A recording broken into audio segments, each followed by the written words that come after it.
From the Holy Gospel according to St. Luke. On the Sabbath, Jesus went to dine at the home of one of the leading Pharisees, and the people there were observing him carefully. He told a parable to those who had been invited, noticing how they were choosing the places of honor at the table. When you are invited by someone to a wedding banquet, do not recline at table in the place of honor. A more distinguished guest than you may have been invited by him, and the host who invited both of you may approach you and say, "Give your place to this man," and then you would proceed with embarrassment to take the lowest place. Rather, when you are invited, go and take the lowest place, so that when the host comes to you, he may say, "My friend, move up to a higher position." Then you will enjoy the esteem of your companions at the table. For everyone who exalts himself will be humbled, but the one who humbles himself will be exalted. Then he said to the host who invited him, "When you hold a lunch or a dinner, do not invite your friends or your brothers or your relatives or your wealthy neighbors, in case they may invite you back and you have repayment. Rather, when you hold a banquet, invite the poor, the crippled, the lame, the blind. Blessed indeed will you be because of their inability to repay you, for you will be repaid at the resurrection of the righteous." The Gospel of the Lord.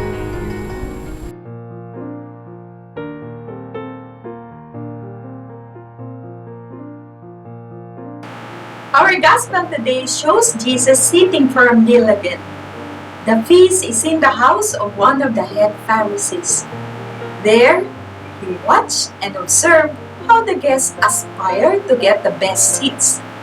Jesus took this occasion to teach. What he said sounds like simple etiquette at banquets. The implication, however, goes deeper as to touch one's own attitude and relationship with others. Jesus warns that those who think of themselves as superior over others end in a reversal of fortune. Those who wish to exalt themselves will be humble, but those who humble themselves will be exalted. This emphasizes that the exaltation of oneself should not be anyone's concern. Status will be awarded to those who are worthy of it, even when one does not aspire for it. In God's kingdom, humility proves to be the first test of greatness. Pope Francis, in one of his reflections, says that the way of humility is the way which allows one to enjoy authentic relationship. He goes on to say that assertion of one's presumed superiority over others destroys human relationship and fraternity. In the second part of the Gospel, Jesus moves from counsel against self-seeking disposition to teach about selfish recompense. This second saying is addressed to the host of the banquet, but the message is also valid to those who tend to expect compensation and return for a gracious act done toward another person. Jesus illustrates that generosity will never go unrewarded. The unfortunate ones who were beneficiaries of one's kindness and generosity may not be able to reciprocate on earth. But those who do good to those who are unable to repay will receive at the resurrection a far superior compensation than any human being can afford. It is God Himself who will repay them. Pope Francis notes that human repayment usually distorts relationship. The desire for a return of favor transforms an otherwise good action into a commercial transaction by bringing personal interest into a relationship that should be generous and free.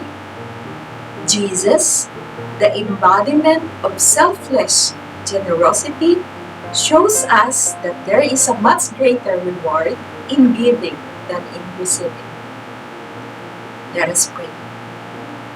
Lord, teach us to be generous without expecting anything in return, so that we may love our brothers and sisters with a love like yours.